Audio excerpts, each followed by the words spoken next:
Greetings to all of you who are watching. This is the Interfaith Conference, March 20th, 2010.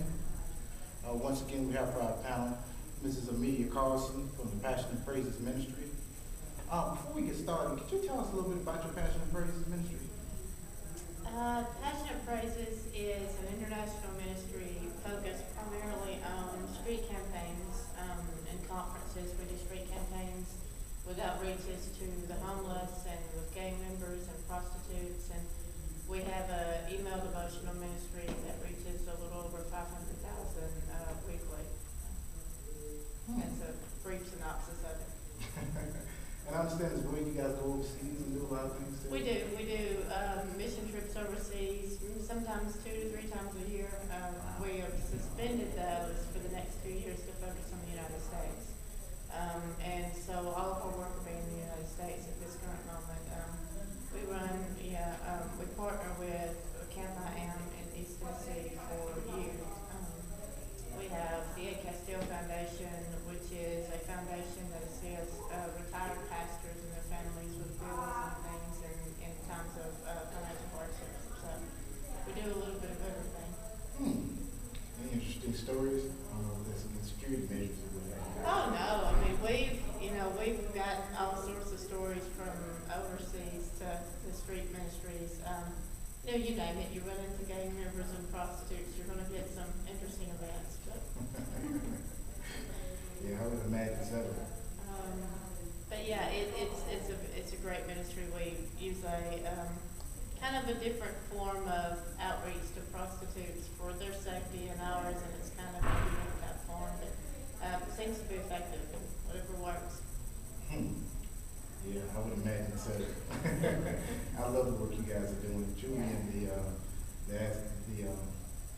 what Jesus did.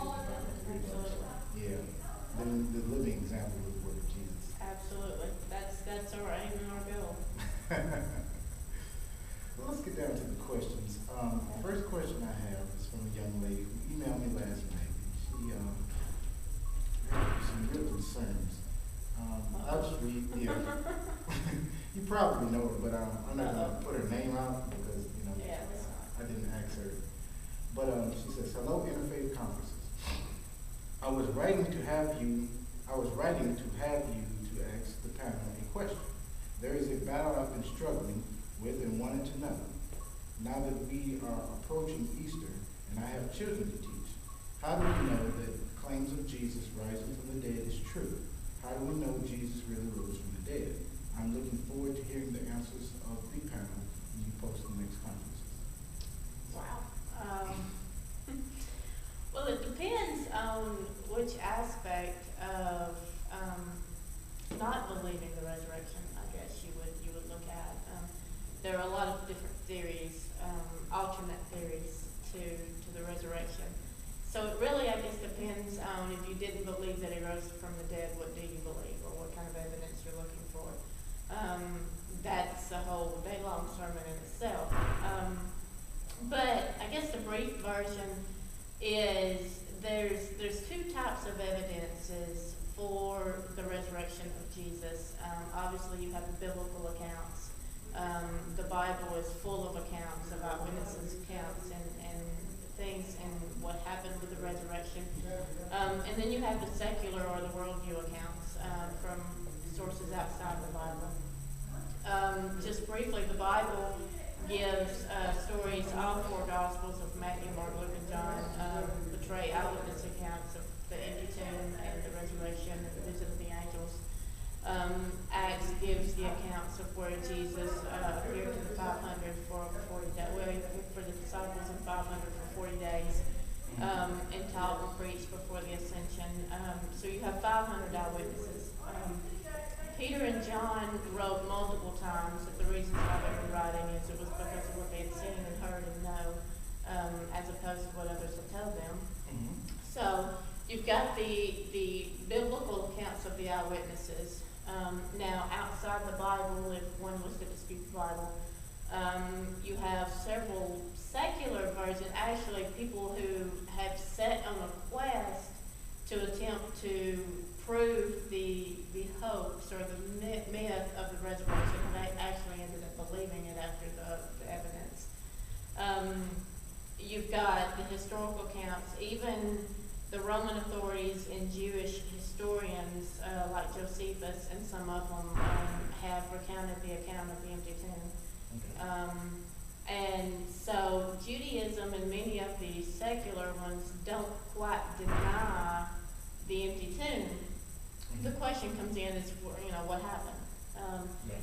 But there's a lot of things that you need to look at, from the guards to just the mindset of the people. When you look at, just for an example, Professor Greenleaf he was a renowned law attorney from Harvard University. Many have claimed that he was the world's greatest legal mind there ever lived. Actually set on this journey because he believed the resurrection didn't exist. He believed it was a hoax and a myth. Okay. And so he went about it as far as a legal perception.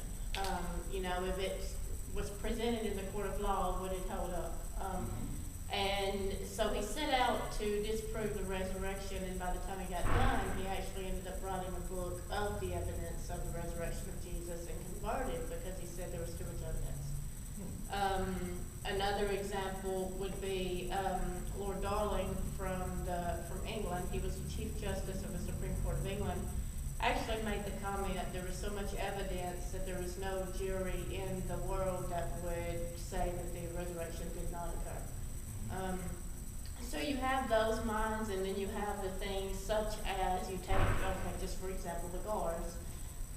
Many have claimed that the guards would fall asleep and the disciples come in and snatch Jesus' body and hid it. That's probably one of the more common myths. The problem therein lies with a multitude of different reasons with that particular myth. The first problem would be the disciples themselves. If they managed to pull that off, and that would have been a huge feat, if they managed to pull that off. They're taking a body and hiding it, proclaiming that he rose from the dead, but yet all 12 of them, including Mathesis that took the place of Judas, died martyrs' deaths, and they were persecuted and beaten and imprisoned for a lie. If they all knew that it was a lie, and they all knew that they had stolen his body, it's hard to believe that a band of 12 people would go through all of that for a lie. The other would be the Roman guards themselves.